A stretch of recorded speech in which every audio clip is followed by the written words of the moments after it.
Greetings, everyone. Hope all of you are having an absolutely fantastic day. We are back again with more Pathfinder, Wrath of the Righteous. You already know the drill, so let's get right into it. Starting with Barbarian. Demons won't like it when you are angry. You get rage powers along with a bunch of buffs to your offense and defense. I give this class a B. It's absolutely serviceable and you can have a ton of fun with it, but there's just not the opportunity for monumental damage like you have with other options in the game. The complete inability to cast spells also definitely hurts. Not bad, but you could do better.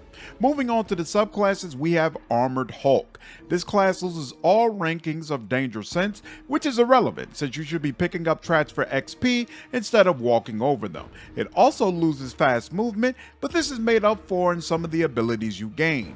Finally, the class also loses Uncanny Dodge and Improved Uncanny Dodge. This is most definitely a big hit for the class. Both abilities significantly help you to be more tanky, and the class doesn't get anything to make up for this loss. In exchange for all of this, you get heavy armor proficiency along with Indomitable Stance, which gives you a +1 bonus on CMD and CMB. You also gain a +1 bonus to AC against charging creatures, along with an equal bonus to your attack and damage against those creatures. The bonus to your CMD and CMB is irrelevant, as enemies very rarely attempt to disarm or bull rush you. The bonus against charging creatures is cool, but long term that +1 bonus is not really helping you. You also get Armored Swiftness and Improved Armor Swiftness, which both allow you to move faster while wearing heavy armor.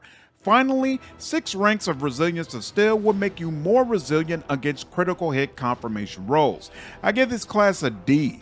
Pathfinder's armor class system doesn't reward you for wearing heavy armor, and this class does nothing to address that. Increased defense against critical hit confirmation rolls technically makes you more tanky, but it does it in a way that you will never feel. Unless you are playing in turn-based and watching the log like a hawk, oftentimes you won't even realize when an enemy has failed their confirmation roll against you. There's no reason to pick this class besides its name, which admittedly is pretty cool. Next up is Beastkin Berserker. You lose 3 rankings of rage power, which is obviously a big sacrifice. You also lose fast movement, which is a noticeable loss but not a huge deal. In exchange, you get to add half your level to lower nature and intimidation skill checks. You also get 3 rankings of feral transformation, which will let you polymorph into different types of animals. Again, I give this class a D. You lose too many rage powers and the polymorphism only goes up to bears. Nothing has been added to make the kit more compelling, and it's certainly not better than Barbarian. Next is Instinctual Warrior, which combines Barbarian and Monk mechanics. You lose Barbarian proficiencies and instead only have proficiency in simple weapons, martial weapons, and shields. You also lose 3 ranks of rage powers, which again is a big sacrifice. The other rage power rankings give you an expanded list to choose from that includes both Barbarian rage powers and key powers available to the Monk class. You lose all rankings of damage reduction, but DR doesn't really help you as much as it helps enemies, so I don't consider this to be a huge sacrifice. Finally, you lose Barbarian's Rage, but gain a new rage power specific to this class. In exchange for all of this, you can add your Wisdom modifier to initiative checks and your Armor class. Your Armor class will also receive a bonus of up to +5 as you level up.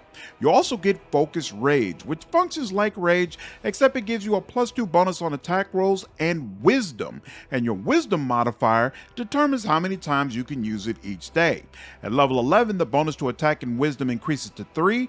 At level 17, you are no longer fatigued after coming out of Focus Rage, and at level 20, the bonus is increased to 4. So essentially, this ability loses the damage bonuses of Rage, but in turn, you are more tanky since Wisdom is tied to your AC.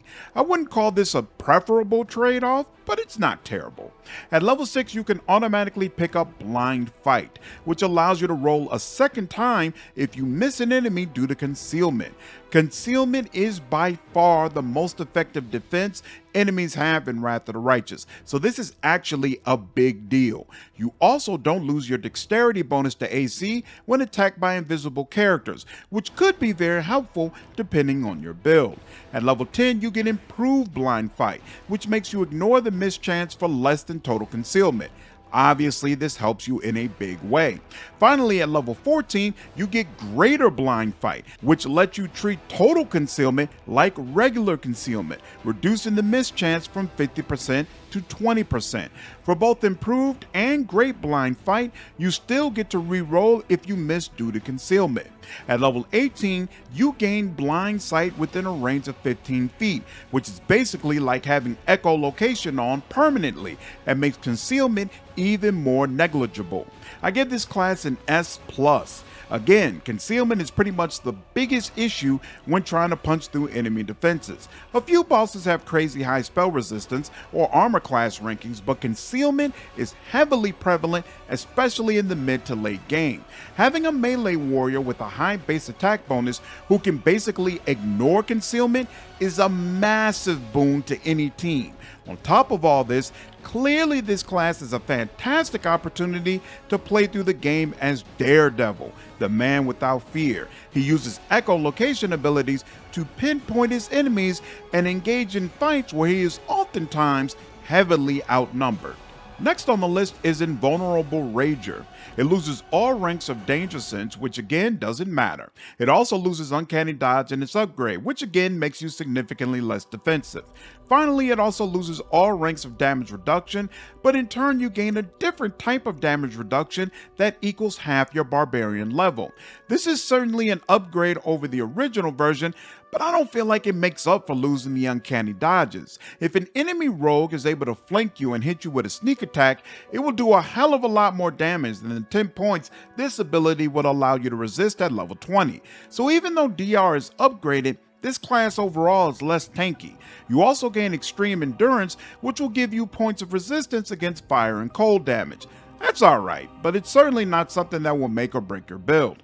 Overall, I give this class a C. In my opinion, it's a downgrade from Barbarian, and to be frank, I don't see a purpose for it. Next up is Mad Dog, which was my favorite class for Miri and Kingmaker. You lose 5 rankings of Rage powers, which is a massive sacrifice for this class.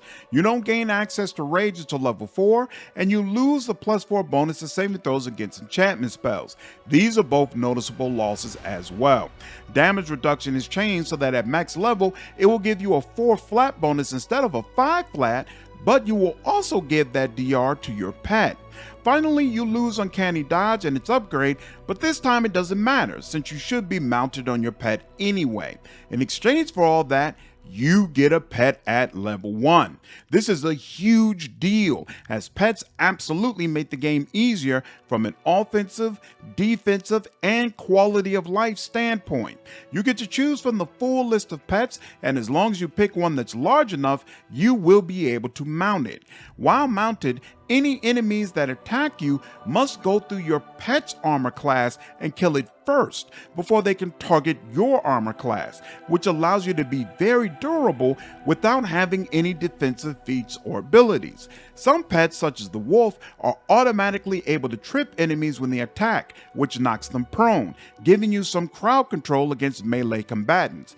Bottom line, pets make everything better, and you get one right off the bat. In addition, at level 2, your flanking bonus when attacking the same enemy as your pet increases to +4 as opposed to +2. All the more reason to be mounted. At level 5, your mount will automatically gain the trip feat, which is irrelevant. If you have a pet like the dog that automatically trips, then you should be using the bully class to give it the trip feat right at level 1, so you could take Fury's Fall and significantly increase how often your trip attempts work. Waiting until level 5 to start this combo is counterproductive. If you don't have a pet that can automatically trip, then the trip feat is useless to you, because it's not worth burning your pet's turn to have them attempt to trip for no damage. Finally, at level 14, every time your pet successfully completes a combat maneuver such as trip, you get an attack of opportunity. Again, some pets automatically attempt to trip while they are in the midst of attacking. Some get multiple attacks and attempt to trip with every single attack in that turn. So get yourself a wolf, dog, or a pet that does a gore attack, since all of them should trip. Choose a high dexterity build and get combat reflexes so you get a high amount of attacks of opportunity and go to town. I give this class an A. Pets make everything better, and this class adds a nice feature to pump out even more damage with your mount. Quick note before we review Pack Rager. If you enjoyed this video, I would really appreciate you subscribing and hitting the like button. This information tells me which content the channel is enjoying and helps my videos spread to more people. I really appreciate all of the support. Finally, let's go over Pack Rager. You lose 5 rankings of rage power, which once again is a massive sacrifice. You also lose 1 ranking of damage reduction, which doesn't really matter much. In exchange, you gain Raging Tactician, which allows you to take up to 3 of your teamwork feats and temporarily give them to your allies. You also get 5 bonus feats that allow you to take teamwork feats for free as you level up. I give this class a D. In my opinion, the best teamwork feats are Outflank and Shake It Off. In both cases, you want these on 24/7. Placing them on your party members in short bursts just doesn't make sense. Sacrificing 5 rage powers to get this functionality makes 0 sense. There are several tactician classes with these same teamwork mechanics, and the vast majority of them are terrible. That wraps up my rankings for Barbarian and all of its archetypes. Hope all of you enjoyed this video. If you did, please leave me a like, share this content, and subscribe to the channel if you haven't already. I will see you all in the next video. Take care.